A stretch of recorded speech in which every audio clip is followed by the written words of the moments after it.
अस्सलाम वालेकुम स्टूडेंट्स, उम्मीद है आप सब खैरियत से होंगे। आज उर्दू अलिफ के काम में हमने अपनी नज़्म रेल का सफ़र के आखिरी 3 अशार यानी कि शेर नंबर 7, 8 और 9 की तशरीह करनी है। तशरीह का मतलब होता है खोलकर बयान करना, वजाहत से बयान करना। इस नज़्म के शायर सैयद ज़मीर जाफ़री हैं, जो कि एक मज़ाह निगार शायर थे और उन्होंने अपनी नज़मों के ज़रिए मुख्तलिफ़ माशरती मसाइल को तंज़ व मज़ाह के अंदाज़ में उजागर किया और माशरे की इस्लाह का काम किया। ज़ेर मुतल्ला नज़्म भी एक तंज़ व मज़ाह से भरपूर नज़्म है, जिसमें रेलवे इंतज़ामिया की ख़राब हालत का ज़िक्र किया गया है। आइए तशरीह का मुताला शुरू करते हैं।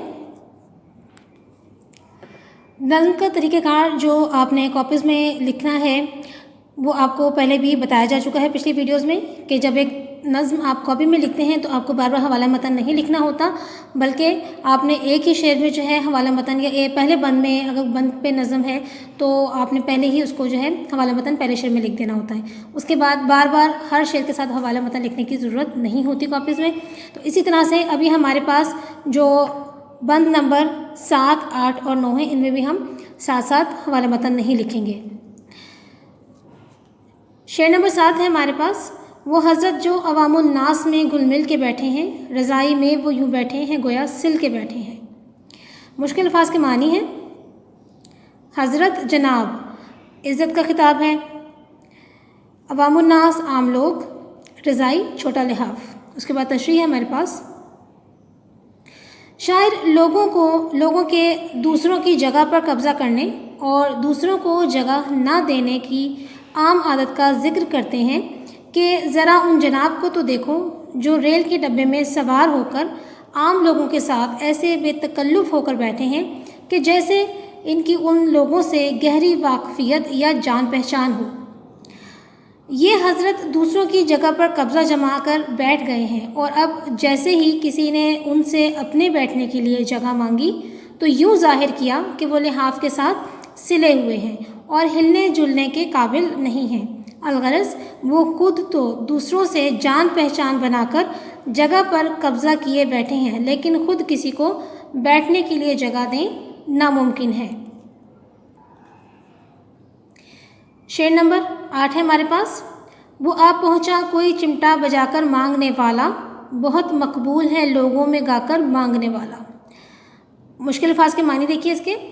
मांगने वाला फ़कीर या भिखारी, मकबूल मशहूर या पसंदीदा। तशरीह है इसकी। ज़मीर जाफ़री रेल के डब्बे का एक दिलचस्प मंज़र बयान करते हैं कि रेल के डब्बे में पहले ही रश था और एक फ़कीर भी चिमटा बजाता हुआ डब्बे में दाखिल हो गया। ये भिखारी चिमटा बजाकर और गाकर भीख मांगने लगा। अब लोगों के शोर में भिखारी के गाने और चिमटा बजाने की आवाज़ भी शामिल हो गई। चिमटा बजाकर भीख मांगने वाले का ये अंदाज़ उन लोगों को बहुत पसंद है जो रेल का सफ़र करने के आदी हैं, लेकिन रश से परेशान कुछ लोगों को उसका मांगना पसंद नहीं आया।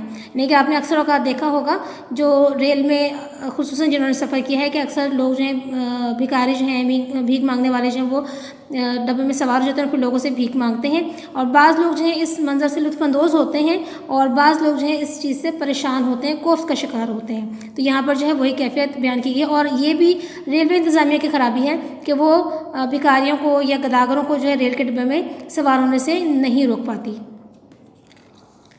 उसके बाद आज का आखिरी शेर है हमारे पास और उसके बाद हमारी नज़्म की तशरीह की तकमील हो जाएगी। बहम यूँ गुफ्तगू में आशनाई होती जाती है, लड़ाई होती जाती है, सफाई होती जाती है। बहम आपस में, आशनाई वाकफियत जान पहचान, सफाई सुलह दोस्ती। ये सफाई साफ़ करने के माने में नहीं, बल्कि यहाँ पर सफाई का मतलब आपको नज़्म के मुताले के दौरान भी बताया गया था कि मुहावरतन ये बात हुई है सफाई होना यानी सुलह दोस्ती होना, अमन होना। तशरीह देखिए इसकी। शायर कहते हैं कि डब्बे में सवार मुसाफिर आपस में बातचीत करते हैं और इसी बातचीत के दौरान में एक दूसरे से वाकफियत भी हो जाती है। सफ़र के आगाज़ में जगह की तंगी और लोगों के रश की वजह से जो लड़ाई शुरू होती है وہ لڑائی ختم ہو جاتی ہے اور لوگوں کی آپس میں صلح ہو جاتی ہے۔ الغرض سفر کے آغاز میں ہونے والے جھگڑے ختم ہو جاتے ہیں اور رفتہ رفتہ دوستی ہو جاتی ہے۔ تو اسٹوڈنٹس یہ تھی ہماری نظم کے آخری جو ہمارے پاس نظم موجود ہے اس کے آخری 3 اشعار یعنی شعر نمبر 7 تا 9 کی تشریح۔ آپ نے بتائے گئے طریقہ کار کے مطابق یہ تشریح خوش خط اپنے کاپیز میں لکھنی ہے اور اچھی طرح سے یاد کرنی ہے۔ اگلے سبق تک کے لیے اجازت دیجیے۔ اللہ حافظ۔